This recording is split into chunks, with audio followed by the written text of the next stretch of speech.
Bienvenidos. Pasamos de 80 a 81. En el 80 habíamos visto, bueno, el repaso del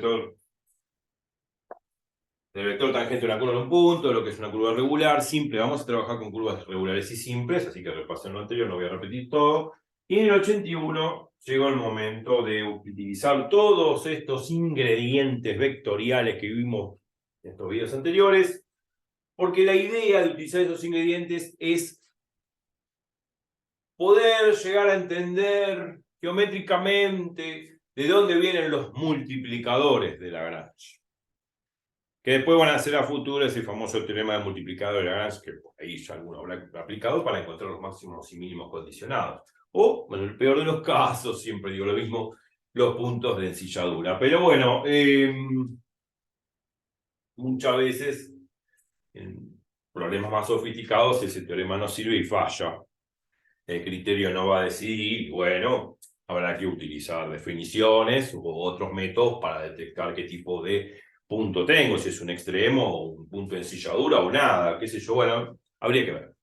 Pero eso es más sofisticado, ya lo vamos a ver. Inclusive lo vamos a ver con n variables, inclusive vamos a ver las demostraciones, pero para la gente de exactas, ahora estamos dando los pasos formales e intuitivos necesarios desde el punto de vista geométrico para entender de raíz de dónde salen los multiplicadores de Lagrange. Entonces, todo lo que vimos, todos esos ingredientes geométricos que hemos visto de vectores, más lo analítico diferencial, se van a acoplar de tal forma de poder entender fácilmente de dónde sale lambda, del teorema de los multiplicadores de Lagrange, de dónde sale lambda.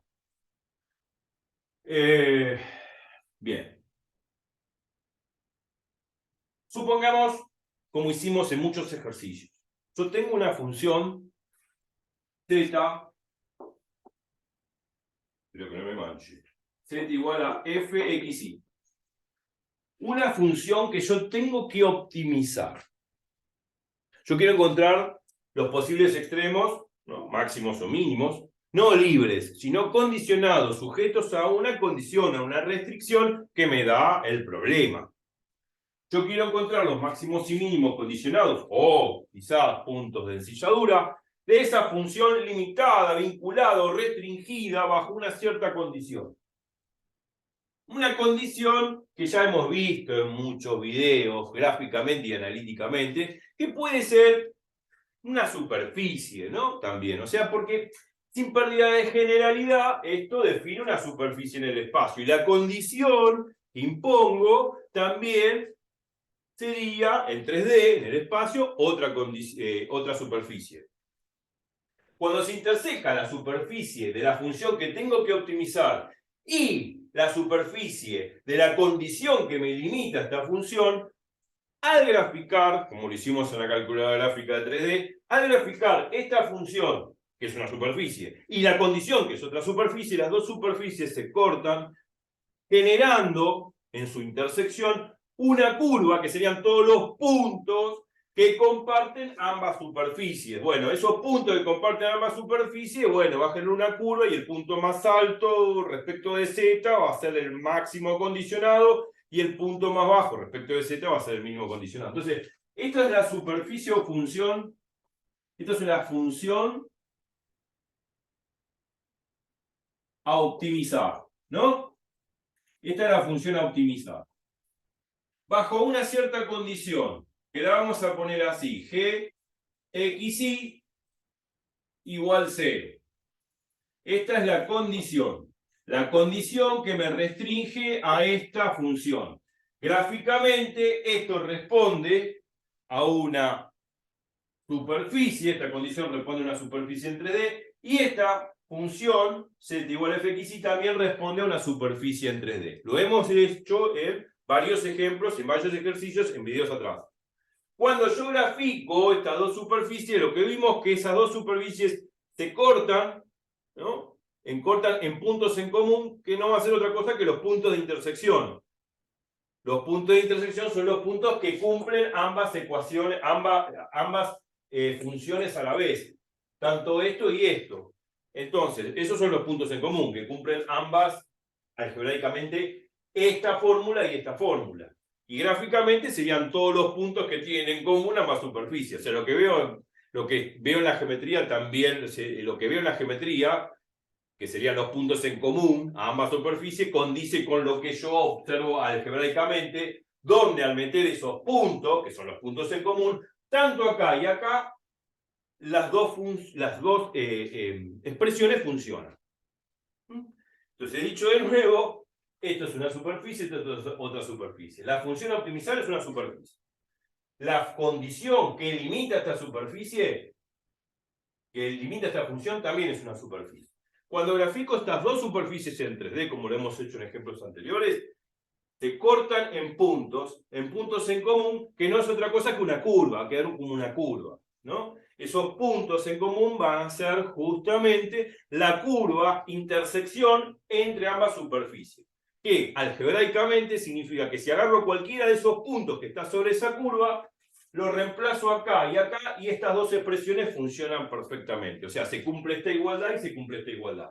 Porque si no se llega a cumplir alguna de las igualdades, significa que ese punto que estoy agarrando no es un punto en común a ambas superficies. O sea, no sería un punto de esa curva de intersección entre esta superficie y esta superficie. Bueno, eso ya lo hemos hecho. Entonces, una vez que encontraba esa curva, gráficamente veíamos, bueno, sacábamos el punto más alto de esa curva respecto de z, va a ser el máximo condicionado, y el punto más bajo de esa curva respecto de z sería el mínimo condicionado, y punto, ahí terminó, después había que hacer los cálculos, claro. Bueno. Entonces, esto es una superficie C1, genera una superficie C1, y esto genera una superficie C2. Cuando tengo las dos superficies, lo que hago es la intersección de esas dos superficies. Las dos intersecciones de la superficie genera una curva. Y ya dije que esa curva es el conjunto de puntos en común, ¿no? El conjunto de puntos en común que están tanto en la superficie S1 como en la superficie S2. Esos conjuntos de puntos que están tanto en la superficie S1 y S2 gráficamente cumplen simultáneamente estas dos fórmulas. No es que cumple esta y esta no, se cumplen las dos. ¿Por qué? Porque esos puntos son puntos en común, son puntos que comparten las dos superficies, la S1 y la S2. De esa curva que queda, bueno, encontraré el punto más alto respecto de Z, será el máximo condicionado, y el punto más bajo respecto de Z va a ser el mínimo condicionado. Ya hemos visto un montón, y lo he repetido muchas veces recién. Ejemplos. Así que, bueno, genera una curva. Esta curva que está acá, que la llamo C, es una curva de intersección entre esta superficie y esta superficie. Bien.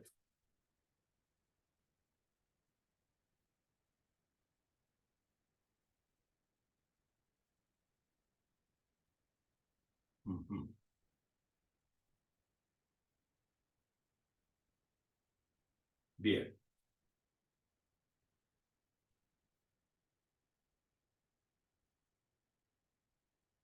Bueno, esa curva, que es la intersección entre ambas superficies, es una curva que está en R cubo. En el espacio R cubo. Ya lo hemos visto en todos los ejemplos en la calculadora gráfica de GeoGebra, de una curva. Nos ha quedado, qué sé yo, la intersección de un paraboloide elíptico de la forma z igual a 1 menos x cuadrado menos y cuadrado. Intersección, la condición x más y igual a 1. Y bueno, x más igual a 1 es un plano para todo z real que es vertical, ¿no? Que corta el plano z igual a 0 en forma vertical, forma perpendicular, y cuando corta al paraboloide elíptico z igual a 1 menos x cuadrado menos y cuadrado, queda como una especie de parábola, ¿no? Bueno, esa parábola yo encontraba dos puntos mínimos y un máximo. Bueno, genera una curva, que en este caso, para este ejemplo que estoy dando, es una parábola, pero bueno, esa curva está embeída en R cubo, está metida en R cubo. Bueno, y otros ejemplos también podría dar, y ya vimos un montón de ejemplos en los videos anteriores, así que véanlo y repásenlo. Bien. Bien.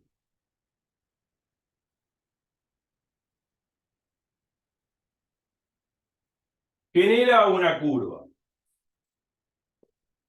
Esta curva C, la vamos a poner acá, tiene una parametrización a través de un parámetro que podríamos llamarlo T, como lo hemos llamado en muchos ejemplos. Bueno, en los ejemplos anteriores hemos dado ejemplos cuando iniciamos el tema de curvas, así.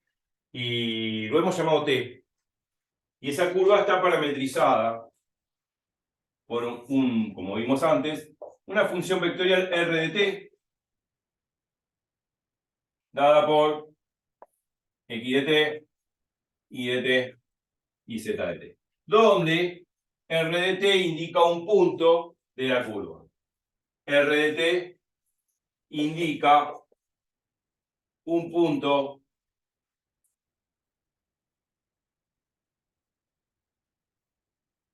de la curva. De la curva C, de esta curva que estamos definiendo nosotros.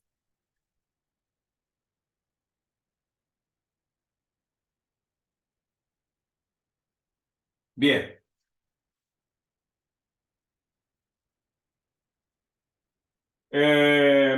Esta curva pertenece a ambas superficies.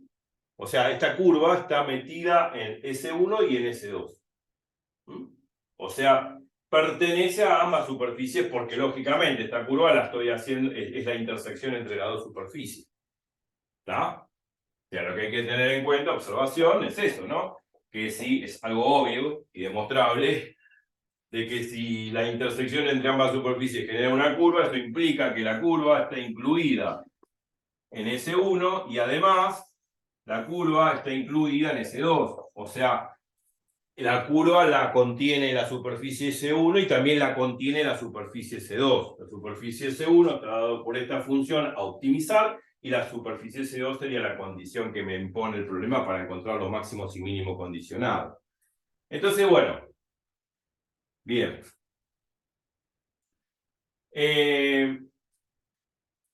Si la curva C está incluida en S2, o sea, si la curva C está incluida en S2, entonces se tiene que cumplir esta ecuación de acá arriba. O sea que si yo agarro cualquier punto de la curva, esta, X de T, Y de T, Z de T, y reemplazo esas tres componentes acá, en realidad las dos primeras, que son X de T y Y de T, esta ecuación tiene que funcionar, tiene que dar igual a 0. O sea que G de X de T y de T tiene que dar 0. Vamos a hacer una mejor G porque me apuré a poner la G. O sea, lógico, si la curva C está en S2, si la curva C está en S2, también está en S1, pero está en S2 en principio, significa que estas tres componentes, en realidad estas dos primeras, al reemplazarlas acá en G de X, tiene que dar igual a 0. Porque esa curva está metida en S2. Entonces, esto es interesante. Esto es interesante porque una vez que uno tiene esto, uno lo que puede hacer es procesar el diferencial. Vamos a procesar el diferencial de G. Todo esto lo hacemos para llegar a los multiplicadores de Lagrange. Ahora van a entender por qué. Yo hago el diferencial. Bueno, se supone que esta función G tiene que ser de clase 1, ¿no? Tienen que tener derivadas parciales que existen y sean continuas, porque si no esto no se puede hacer. Ustedes saben bien que mínimamente se necesita para hacer el diferencial de una función de dos variables, en este caso de dos variables g, x, y, que la función sea mínimamente diferenciable, pidiendo mucho más, siendo más estricto, de clase 1, o sea que sus derivadas parciales, tanto de x y de y, existan y sean continuas. Bueno, mínimamente tiene que ser diferenciable y siendo más severo, de clase 1, o sea que las derivadas parciales respecto de x y de y, o sea de g respecto de x y de g respecto de y, existen y sean continuas para todo punto perteneciente a ese conjunto metido entre el dominio. Acuérdense que hay un teorema, para el que lo sabe, que si una función es de clase 1 en un punto, implica que es diferenciable. La recíproca no se cumple. O sea, si es diferenciable en un punto, no implica que sea de clase 1. Si es de clase 1 en un punto, implica unívocamente que es diferenciable en ese punto, pero la recíproca no se cumple. para el que sabe de matemáticas. Ojo. O sea, con pedir que sea diferenciable puedo hacer el diferencial, pero siendo más estricto, pidiendo que es de clase 1, también garantizo que sea diferenciable, porque si de clase 1 es diferenciable, entonces puedo hacer el diferencial. Vean los videos de diferenciabilidad y de diferencial que hemos visto en el canal un montón de veces. Entonces, bueno, si G pertenece a clase 1, o sea, de clase 1,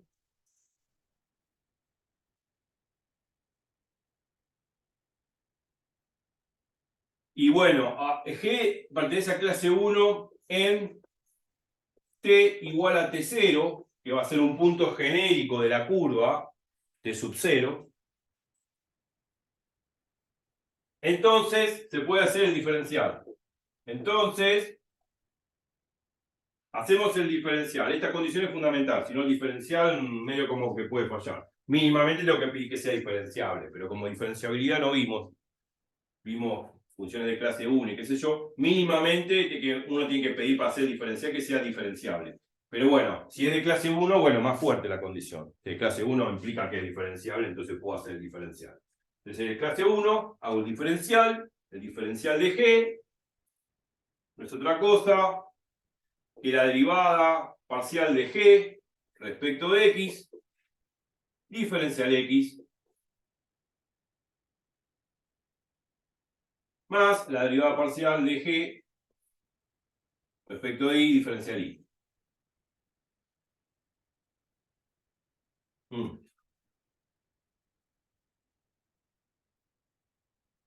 Bueno, y también cuando vimos en el video 33, ¿no? De derivación de funciones bivariadas número 33, vimos la regla, que en realidad no es regla 1, regla 2, yo lo corregí abajo en los comentarios. La regla 2, en el video 33, con respecto a la regla de la cadena. También hay que pedir que G sea de clase 1. A partir de la noción de diferencial surge esa regla de la cadena que me dice así. La derivada total de G respecto de T no es otra cosa que la derivada de G respecto de X, por la derivada de X respecto de T, que es total, más la derivada de G respecto de Y, por la derivada total de Y respecto de T. Esto lo vimos en el video número 33, que yo mal llamé regla 1, pero es regla 2. Bueno, esta expresión la vimos en regla de la cadena, más allá del diferencial. A partir del diferencial se demuestra esto, la regla de la cadena, claro, que lo hemos visto antes del video 33. Creo que lo vimos no en el 32, sino en el 31 para atrás, búsquenlo. Pues acuérdense que yo ya dije que desde el video 27 al 33, está todo lo de composición y regla de la cadena de análisis 2. Repásenlo, claro. Bueno, me quedó esa expresión, la derivada de G respecto, la derivada total de G respecto de T es la derivada parcial de G respecto de X por la derivada de X respecto de T, más la derivada parcial de G respecto de Y por la derivada de Y respecto de T. Esto es la regla de la cadena. Pues acordémonos que X e Y son funciones de T, y esas funciones vienen de acá, de la parametrización de la curva.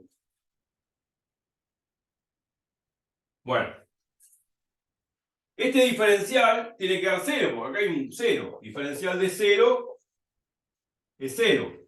Puse muy grande la D. El diferencial de 0 es 0. Acuérdense que también expliqué que el diferencial de una constante es 0.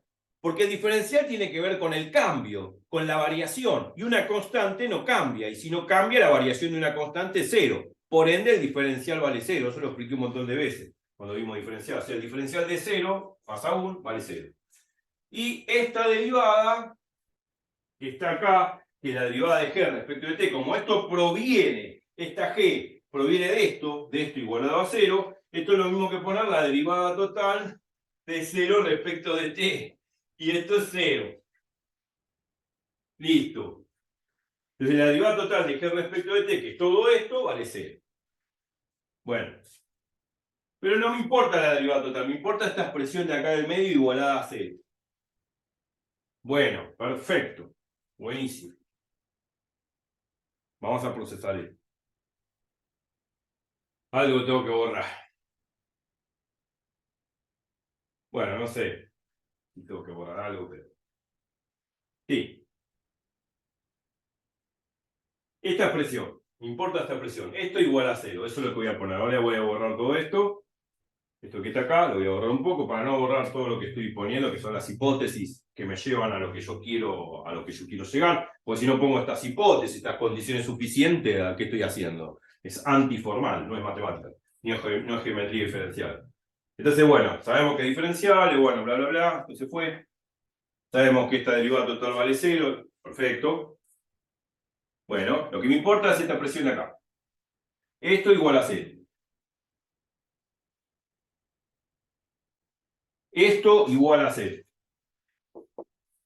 Esto que está ahí igual a 0.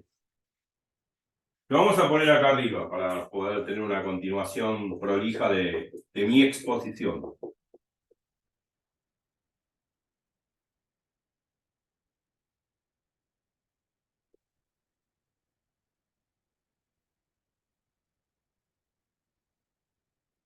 Bueno, borro esto, lo pasé arriba. Bueno, esto de acá, si vieron los videos de vectores, y si vieron el video de producto escalar, yo lo anoté acá. No lo anoté acá. Del 16 al 20, la derivada de funciones bivariadas del 16 al 20, ahí entre medio expliqué producto interno, producto escalar. Esto se puede poner como un producto escalar de vectores. La derivada de g respecto de x, coma, la derivada de g respecto de y, esto es un vector, por este otro vector, que está dado por esta derivada total y esta derivada total.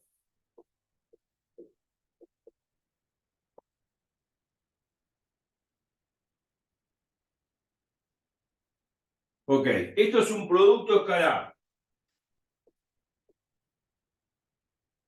Producto escalar, ya lo vieron eso. El producto escalar de vectores lo tuvieron que haber repasado dentro de los videos del 16 al 20. Repásenlo porque no puedo repasar todo de nuevo.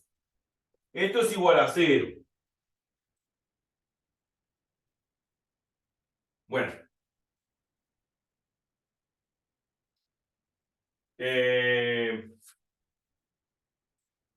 Bien.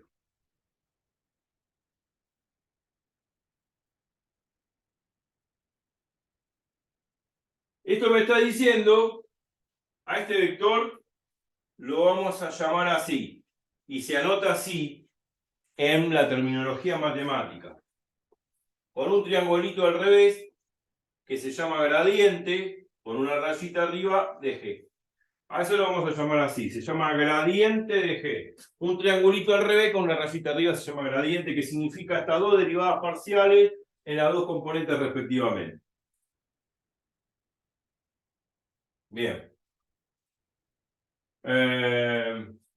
Bien, y esto es un vector, la derivada de x respecto de t y la derivada de y respecto de t, que tiene que ver con el vector tangente a esa curva, que son las dos primeras componentes del vector tangente a esa curva.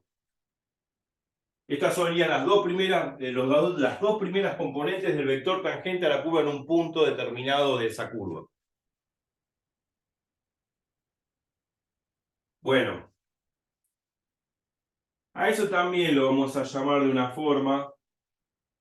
No le vamos a poner r' de t, le vamos a poner, no importa, otra letra. Pero bueno, lo podemos dejar así, tampoco poner tanta letra. Bueno, entonces, de alguna manera, me quedó el gradiente de G, producto escalar, estas dos componentes del vector tangente a esta curva.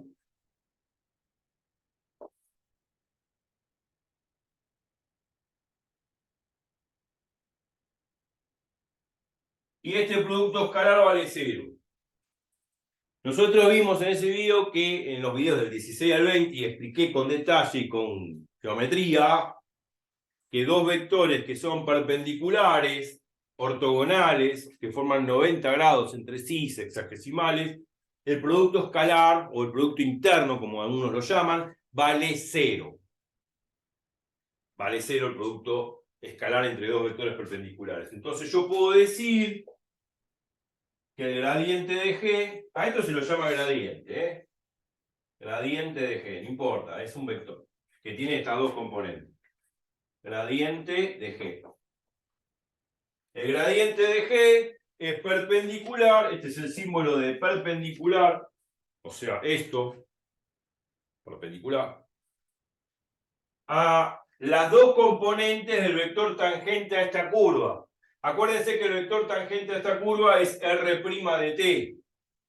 R' de t, que es el vector tangente a la curva, es la derivada de esto respecto de t, que se la pone así, x' de t, la derivada de y respecto de t, que es y' de t, y la derivada de z respecto de t, que es z' de t. Bueno, las dos primeras componentes son las dos primeras componentes que tengo acá. O sea, esto sería x' de t y esto sería y' de t. Entonces, yo puedo decir que el vector gradiente, al ser el producto escalar con esto igual a 0, el vector gradiente es perpendicular a este vector, que son las dos primeras componentes del vector tangente a la curva.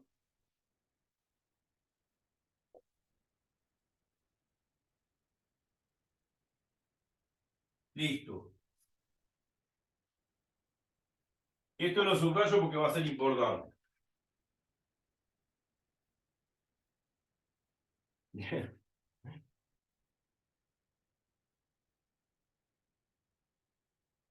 Acuérdense que R' es el vector tangente a la curva. Voy a poner acá C. Y esto es el vector tangente, como habíamos puesto, el vector tangente a la curva evaluado en un cierto t, ¿no? Vector tangente. Bueno. Ok. Bueno, yo dije que la curva pertenece a S2, pero también la curva pertenece a S1. Entonces vamos a hacer algo parecido. Vamos a meter la curva, como la curva está en S1, vamos a meter estas dos componentes, más bien estas tres componentes, X de t, Y de t, Z de t, acá. Acá, acá y acá, respectivamente. O sea, ¿por qué? Porque como la curva C pertenece a S1, entonces significa que estas tres componentes, al meterlas acá en esta función, que es la que tengo que optimizar, que es la superficie S1, claro, gráficamente, al meter X de t, Y de t, Z de t acá, esta ecuación va a funcionar, esta fórmula funciona, lógicamente, porque la curva C estoy diciendo que pertenece a S1. O sea, si pertenece a S1, cumple con esta fórmula, Z igual a Fxy. Bueno, vamos a hacer eso. Yo esto lo borro porque necesito, lo único que recuadre es esto. Y esto lo borro. Bueno, hago lo mismo pero con S1. Porque falta punto. La curva C pertenece a S1. Vamos a meter las tres componentes acá, porque como la curva C pertenece a S1, va a cumplir algebraicamente esta función. Ok. Esto lo borro. Vamos a hacer casi lo mismo.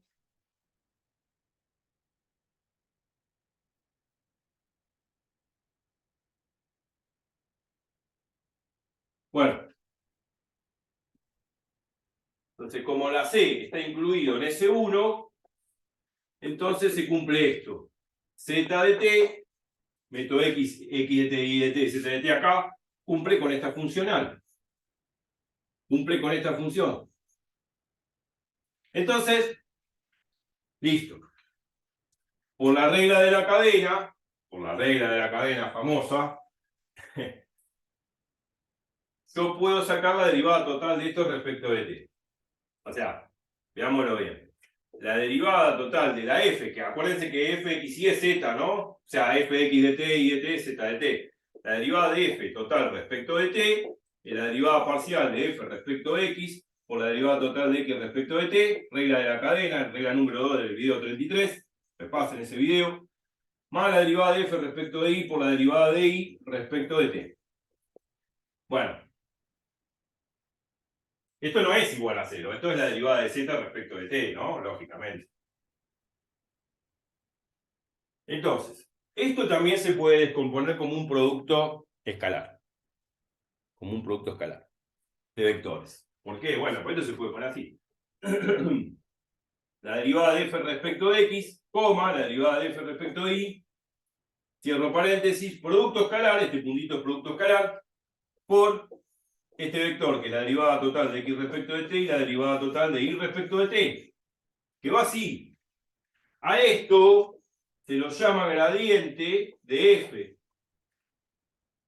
Otra vez, con el triangulito para al revés es el gradiente de f. Como definimos gradiente de g, el gradiente de f serían las dos componentes de las dos derivadas parciales.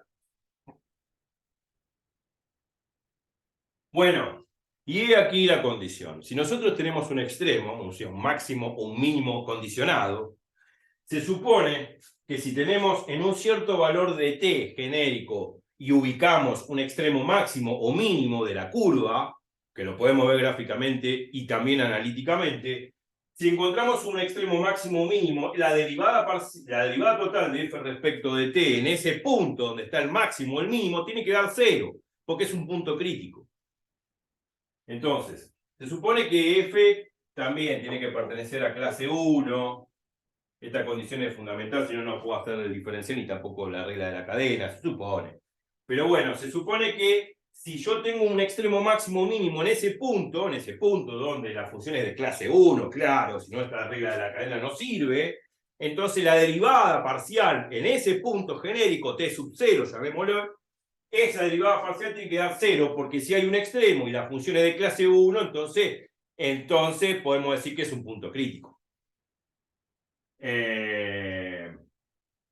Entonces, como f es de clase 1 en ese punto, en el punto máximo o mínimo, extremo, ¿no? Máximo o mínimo condicionado, es de clase 1, ¿no? Y tengo un máximo, un mínimo ahí, entonces la derivada total de f respecto de t en ese punto t sub 0, donde está el máximo o el mínimo, tiene que dar 0.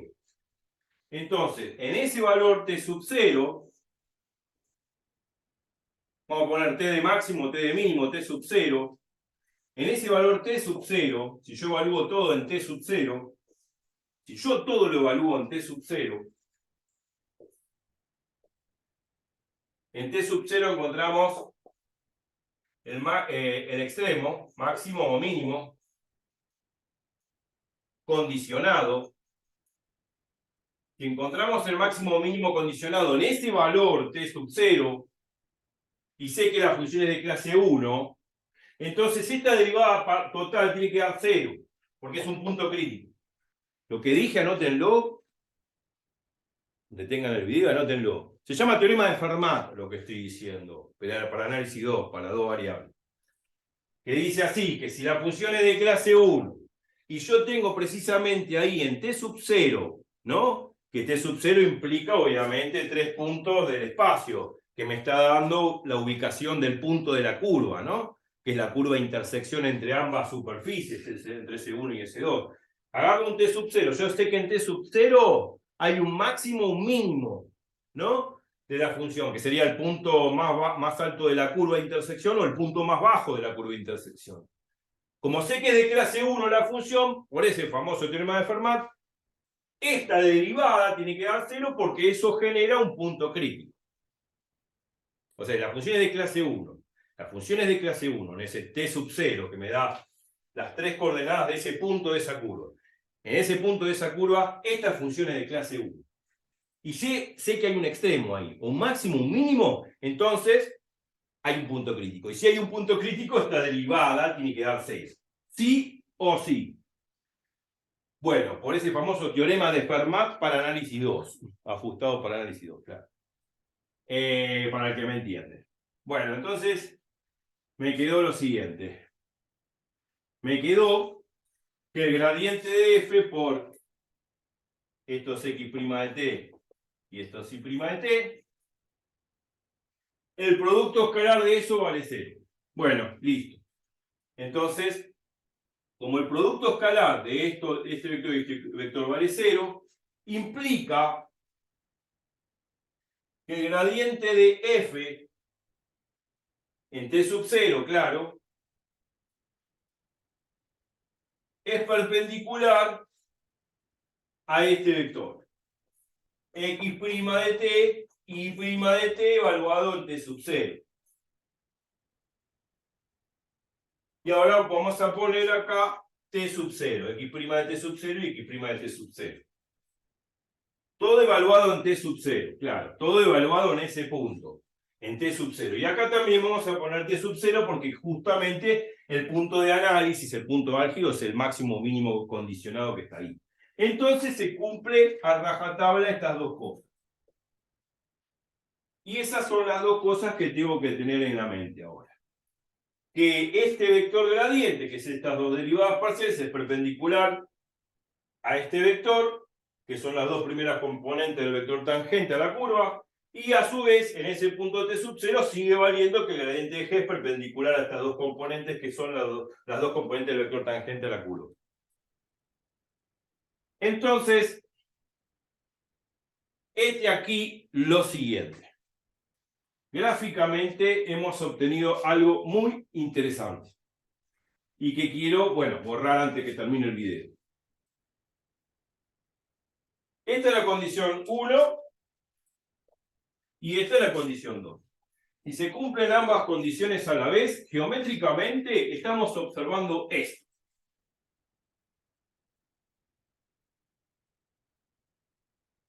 Vamos a borrar todo esto. Geométricamente estamos observando esto. Acá supongamos que tenemos la curva, ¿no? La curva C, que está en el espacio. Bueno, en este punto, ¿qué es lo que estamos observando? Que este gradiente es perpendicular a esto.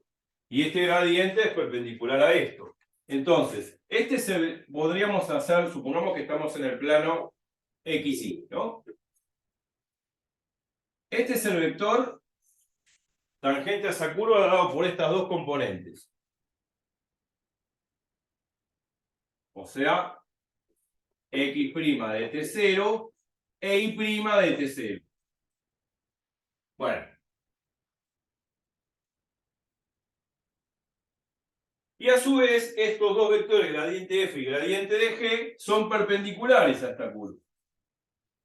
Esto sería como gradiente de G y esto sería como gradiente de F. En ese punto T0. ¿No? Este sería el punto X de T0 y de T0. Bueno, aquí estamos observando que gradiente F y gradiente de G son paralelos. Son paralelos. Porque los dos son perpendiculares a X' de T0 y Y' de T0.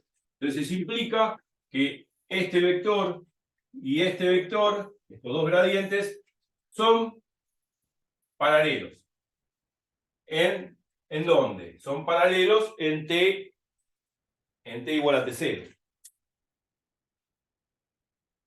Entonces eso implica que el gradiente de F es lambda veces el gradiente de G en T0. En T igual a T0. Y ahí sale el multiplicador de Lagrange. Porque cuando dos vectores son perpendiculares, bueno, hay que multiplicarlo por un escalar que es un lambda perteneciente a reales. Y eso significa que son paralelos. Y ahí terminé porque se terminó el video. Así que me voy. Chau, chau.